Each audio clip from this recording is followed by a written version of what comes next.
Hi guys, यह video हमने आप लोगों के लिए एजुकेशनल पर्पज से बनाया है। वैसे यह मॉड्यूल बेहतरीन मॉड्यूल है यदि आप एक शिक्षक हैं तो। यदि आप इस मॉड्यूल को अच्छी तरह से पढ़ लेते हैं तो आपके शैक्षणिक कौशल में निश्चित रूप से एक बेहतरीन बदलाव देखने को मिलेंगे। तो मैं ये कहना चाहूँगा कि इस मॉड्यूल को आप अच्छी तरह से ज़रूर पढ़ें। तो चलिए, इन मॉड्यूल में पूछे गए क्वेश्चन जो कि 3 टाइम्स आपको दिए जाते हैं इसको प्रिपेयर करने के लिए, 14+ मार्क्स लाने के लिए, तो क्यों ना एक ही टर्म में आप 20 या 19 मार्क्स ले आए। तो चलिए देखते हैं कि कौन से प्रश्न हैं और उसके सटीक आंसर कौन से हैं। पहला प्रश्न है आपका कि कमला जी कक्षा 2 के बच्चों को हिंदी सिखाना चाहती है, उन्हें अपनी कक्षा में निम्न में से कौन अपनानी चाहिए। तो इसका आंसर होगा आपका हिंदी भाषा का प्रयोग पूरी तरह से बच्चों के हिंदी समझने का स्तर के अनुसार करना। नेक्स्ट क्वेश्चन कह रहा है कि निम्न में से कौन सा बच्चा सबसे अधिक मुश्किलों का सामना करेगा। जी हाँ, कि निम्नलिखित में से कौन सा बच्चा सबसे अधिक मुश्किलों का सामना करेगा। तो इसका आंसर है आपका रमेश, जिसके घर और समुदाय में सब भोजपुरी बोलते हैं लेकिन कक्षा में अंग्रेजी भाषा का प्रयोग होता है तो उन्हें भाषाई ज्ञान में डिफिकल्टियाँ आएगी। नेक्स्ट क्वेश्चन है कि सीखने की प्रक्रिया में ज्ञात से अज्ञात या परिचित से अपरिचित की ओर बढ़ना चाहिए, ये बात कहाँ से आई है। जी हाँ, तो ये बात आई है NCF 2005 से। नेक्स्ट क्वेश्चन है कि भारत में हुई 2011 की जनगणना में यह बात उभर कर सामने आई कि अधिकतर लोग एक से अधिक भाषाएं बोलते हैं। जी हाँ, यह एक बेहतरीन बातें हैं भारत के लोगों के संदर्भ में। नेक्स्ट है कि बहुभाषी शिक्षण के लाभ में शामिल नहीं है। जी हाँ, बहुभाषी शिक्षण के लाभ में क्या शामिल नहीं है, तो इसका है कि कक्षा 1 में अंग्रेजी पढ़ना लिखना सीख जाना। नेक्स्ट है कि UDISI के अनुसार भारत के स्कूलों में शिक्षण का माध्यम कितनी भाषाएं हैं, तो इसका आंसर है आपका 36। नेक्स्ट क्वेश्चन है कि लिंक भाषा का प्रयोग किस परिस्थिति में किया जाता है। तो इसमें ऑप्शन है कि जब विभिन्न भाषा संबंधी समुदाय के लोग एक साथ रहते हैं, जब एक ही भाषा समुदाय के लोग एक साथ रहते हैं, जब किसी एक समुदाय की भाषा को मानक बनाना हो, जब किसी एक समुदाय की भाषा को शिक्षण का माध्यम बनाना हो। तो लिंक भाषा होगा कि जब विभिन्न भाषा संबंधी समुदाय के लोगों एक साथ रहते हों। नेक्स्ट है कि ज्ञान के सृजन के लिए किस भाषा की आवश्यकता होती है, तो इसका आंसर है आपका परिचित भाषा। नेक्स्ट क्वेश्चन है कि भाषा अंतर्निहित निपुणता का सिद्धांत किसके द्वारा दिया गया था, तो इसका आंसर है जिम कमिंस के द्वारा। नेक्स्ट क्वेश्चन है कि भाषा शिक्षण से जुड़ी भ्रांति चुनिए। जी हाँ, भाषा शिक्षण से संबंधित भ्रांतियां क्या है, तो इसमें जो भ्रांतियां हैं वह यह है कि जितनी छोटी उम्र में बच्चों को अपरिचित भाषा में पाठ्य पुस्तकें पढ़ने के लिए देंगे, बच्चे वह भाषा उतनी जल्दी सीखेंगे। जी हाँ, ये भ्रांतियां होती हैं। नेक्स्ट है कि गलत कथन चुने। मातृभाषा में अध्यापन से बच्चों को अन्य भाषा सीखने में कठिनाई होती है। बच्चे अपनी भाषा सोच विचार कर कौशल सीख लेते हैं तो उन्हें दूसरी भाषा में भी इस्तेमाल करते हैं। आरंभिक कक्षा में बच्चों को स्कूल अपरिचित भाषा सिखाने के लिए उसे घर की भाषा का सहारा लिया जाना चाहिए। तो इसका आंसर है आपका मातृभाषा में अध्यापन से बच्चों को अन्य भाषाएं सीखने में कठिनाई होती है, ये गलत कथन है। प्रश्न है आपका कि इनमें से मिश्रित भाषा का उदाहरण नहीं है, तो इसका हो जाएगा आंसर कि शिक्षक L2 में बोलते हैं, मतलब लैंग्वेज 2 में बोलते हैं और बच्चे L2 में ही लैंग्वेज 2 में ही जवाब देते हैं। नेक्स्ट है कि वह भाषा जो औपचारिक तौर पर पाठ्य पुस्तकों, शिक्षण सामग्री और शिक्षण प्रक्रिया में इस्तेमाल की जाती है, वह भाषा क्या कहलाती है, तो वह कहलाती है शिक्षण का माध्यम। नेक्स्ट क्वेश्चन है कि कोर्स में वारली पेंटर की कहानी देने का उद्देश्य क्या है। जी हाँ, कोर्स में वारली पेंटर देने का उद्देश्य क्या है, तो इसका आंसर है कि आवश्यकता अनुसार एक से अधिक भाषाओं के उपयोग के बारे में बताना। नेक्स्ट क्वेश्चन है कि बहुभाषिकता का अर्थ क्या है। जी हाँ, तो इसका आंसर होगा आपका कि किसी व्यक्ति का दो या दो से अधिक भाषाओं को प्रयोग करना।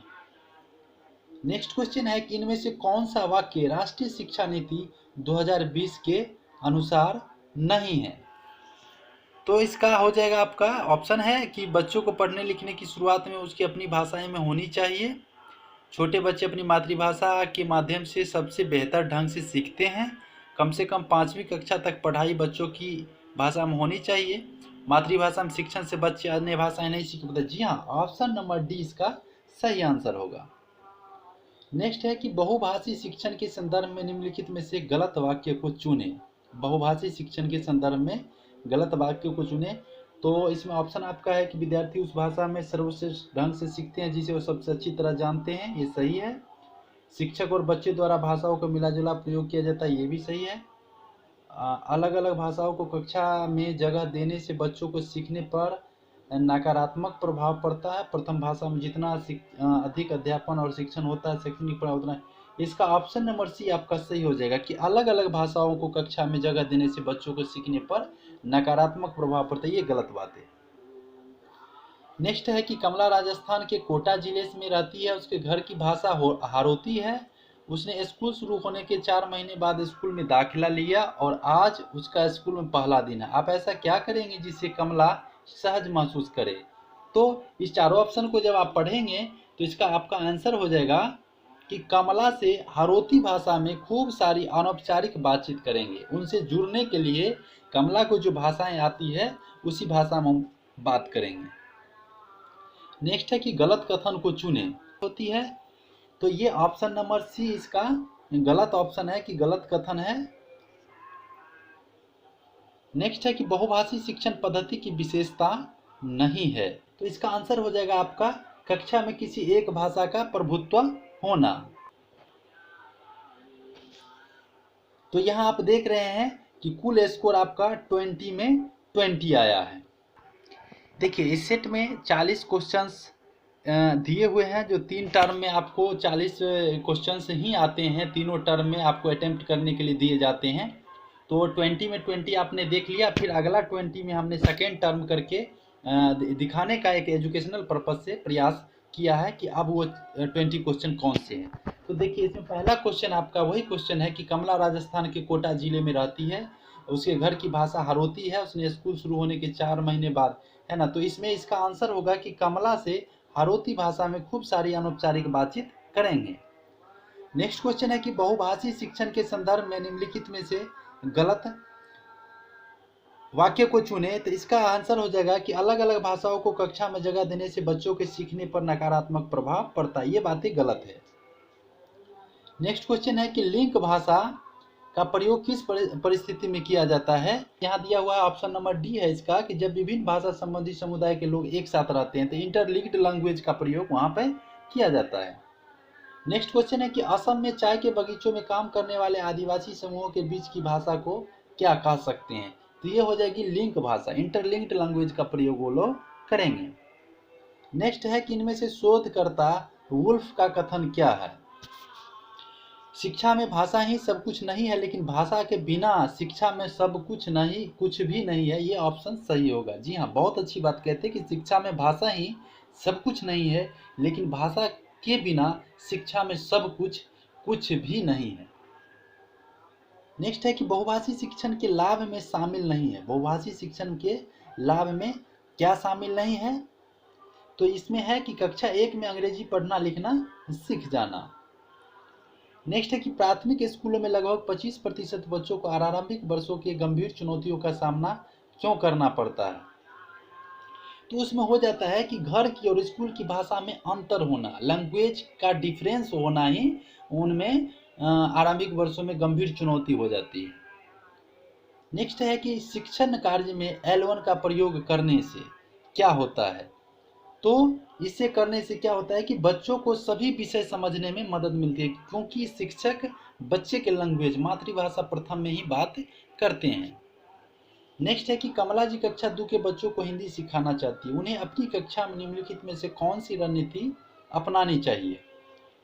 तो इसमें कमला जी को ये करना चाहिए कि हिंदी भाषा का प्रयोग पूरी तरह से बच्चों की हिंदी समझने के स्तर के अनुसार करनी चाहिए, बिल्कुल। नेक्स्ट है कि UDISI के अनुसार भारत के स्कूलों में शिक्षण का माध्यम कितनी भाषाएं हैं? तो इसका है 36। नेक्स्ट है कि निम्नलिखित में से कौन सा बच्चा सबसे अधिक मुश्किलों का सामना करेगा? तो इन चारों ऑप्शनों को जब आप पढ़ेंगे तो आपको पता चलेगा कि ऑप्शन नंबर बी जो है, रमेश, जिसके घर और समुदाय में सब भोजपुरी बोलते हैं लेकिन कक्षा में अंग्रेजी भाषा में बात करना उनके लिए कठिनाई हो जाता है। नेक्स्ट है कि भाषा के कारण क्षति उठाने वाले बच्चों में कौन शामिल नहीं है? तो इसका सही आंसर हो जाएगा आपका कि अंग्रेजी माध्यम में पढ़ने वाले बच्चे जिनके घर में अंग्रेजी भाषा का माहौल है। नेक्स्ट है कि इथियोपिया की भाषा संबंधी मॉडल के अध्ययन से निष्कर्ष निकलता है कि मातृभाषा के अध्यापन से बच्चों ने सभी विषयों में बेहतर प्रदर्शन किया। जी हाँ, मातृभाषा में अध्यापन से बच्चों ने सभी विषयों में बेहतर प्रदर्शन किया है। नेक्स्ट क्वेश्चन है कि वह भाषा जो औपचारिक तौर पर पाठ्य पुस्तकों, शिक्षण सामग्री और शिक्षण प्रक्रिया में इस्तेमाल की जाती है वह भाषा क्या कहलाती है? तो इसका आंसर हो जाएगा शिक्षण का माध्यम। नेक्स्ट है कि भारत में हुई 2011 की जनगणना के अनुसार यह बातें उभर कर सामने आई कि अधिकतर लोग एक से अधिक भाषाएं बोलती हैं। नेक्स्ट है ज्ञान के सृजन के लिए किस भाषा का पूल आवश्यक है? जी हाँ, तो इसका आंसर है परिचित भाषा का। जी हाँ, जिस भाषा से परिचित है वो ज्ञान के सृजन के लिए सबसे ज्यादा आवश्यक है। बहुभाषी शिक्षण पद्धति की विशेषता क्या नहीं है? तो कक्षा में किसी एक भाषा का प्रभुत्व होना बहुभाषी शिक्षण पद्धति की विशेषता नहीं है। नेक्स्ट है कि गलत कथन को चुने। देखिए, इसमें जब आप चारों ऑप्शन को पढ़ेंगे तो आपको पता चलेगा ऑप्शन नंबर सी इसका सही आंसर होगा कि मातृभाषा में अध्यापन से बच्चों को अन्य भाषाएं सीखने में कठिनाई होती है। ये बातें गलत है। इनमें से कौन सा कथन बहुभाषी शिक्षण के संदर्भ में सही है? तो इसका सही आंसर होगा कि बच्चों की भाषा को दूसरी भाषा सिखाने के लिए एस्केप फोल्ड के रूप में प्रयोग किया जाता है। नेक्स्ट है कि भारत की जनगणना 2011 के अनुसार भारत में कुल कितनी भाषाएं बोली जाती थी? तो इसका सही आंसर है आपका 1369। 20 क्वेश्चंस को फिर अटेम्प्ट किया है और यहाँ आप देख रहे हैं 20 का 20 स्कोर आया है। तो फटाफट से आप इस मॉड्यूल को कंप्लीट कर लें और जहाँ दिक्कत हो इस सॉल्यूशन का आप उपयोग कर लें। फिर नेक्स्ट वीडियो में हम नेक्स्ट मॉड्यूल पर बात करेंगे। इसके लिए आप हमारे चैनल पर नए हैं तो निश्चित रूप से हमारे चैनल को सब्सक्राइब कर ले और बेल आइकन को प्रेस कर दे ताकि आपको सारा नोटिफिकेशन पहुंचता रहे। जय हिंद, जय भारत।